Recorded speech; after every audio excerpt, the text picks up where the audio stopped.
Hi, I'm Rob from HopZine.com. Thanks for joining me for another video beer review, and thanks for joining me for part 4 of my BrewDog IPA is Dead series. Onto the final ball, and then I'm going to do an extra one, a bit of mixing. I'm going to mix them all up. But this one in question is Challenger, a UK hop. One that I've had from my friend Aid. He's done some lovely IPAs with Challengers, especially one called Citrallinger, which he did with Citra and Challenger. I think Challenger's got a nice place in kind of UK IPA, and I think it works really nicely. So this one, once again, 6.7% ABV. Let's get it open in the glass, see what we think of it.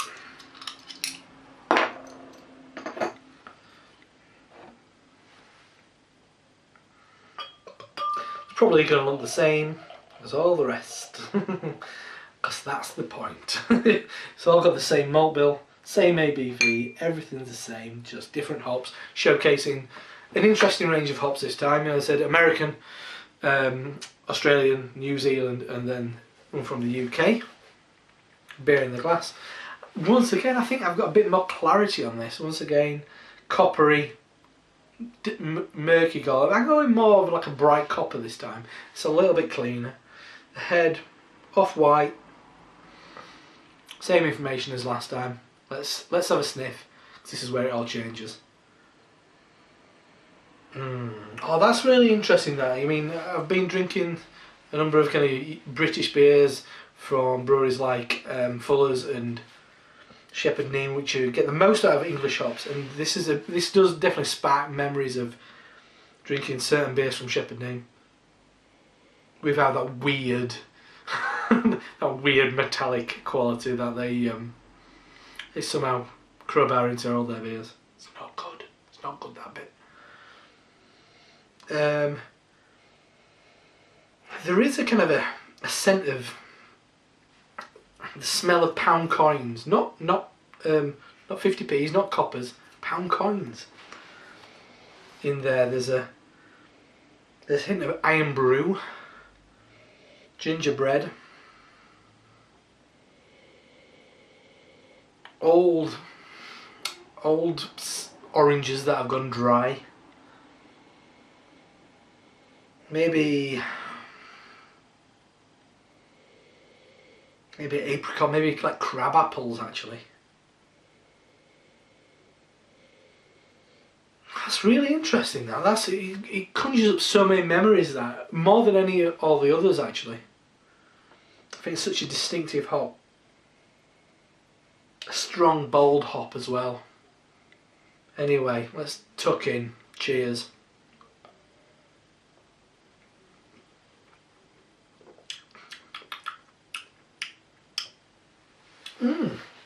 Interesting. I'd heard contrasting things about this. I'd heard a lot of people say their favourites were HBC and Moto Eku. But this works. This works really quite nicely.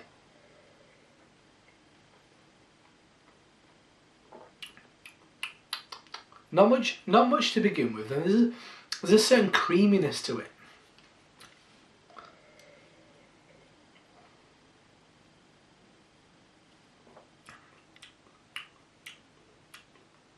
Yeah, and maybe a hint of nutmeg, like an older nutmeg.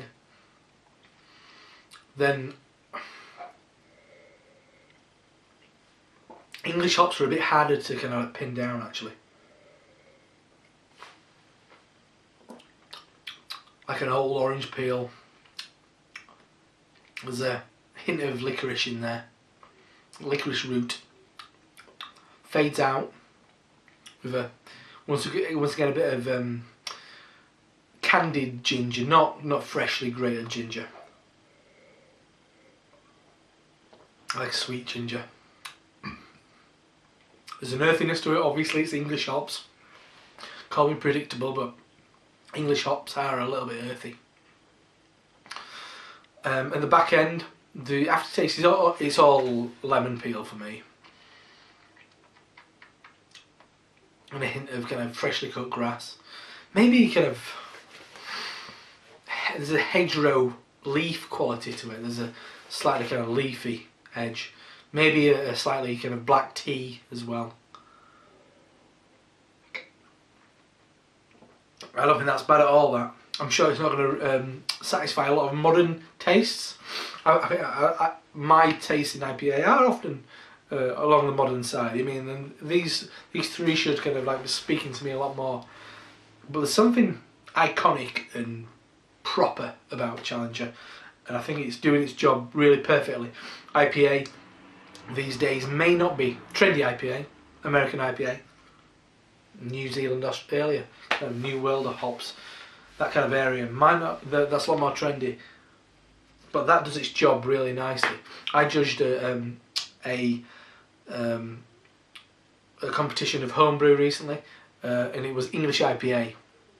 If somebody had brought me that beer, they'd have won hands down, absolutely hands down. There's none of that bruised apple core, there's none of that acetaldehyde, there's none of that rubbish in there. It's a really clean beer with a really nice, proper IPA hop, and that works for me. Is it as good as some of the other ones, kind of newer, trendy hops? Not as palatable. I might not drink as much of it, but I think it works really well. It's really concise and just well done. I think it's a good beer. Is that? Is it my favourite? Actually, I'll do that on the next video when I do a bit of a blend. I'll make my mind up which is my favourite. So that is BrewDog's IPA is Dead series. It is Challenger, 6.7%, as it was with the rest of them, and I think that is really interesting and really nicely done. Anyway, I'm Rob from HopZine.com. I'll see you next time. Gonna do a bit of a blend and I'll tell you which is my favourite. So I'll see you then. Cheers.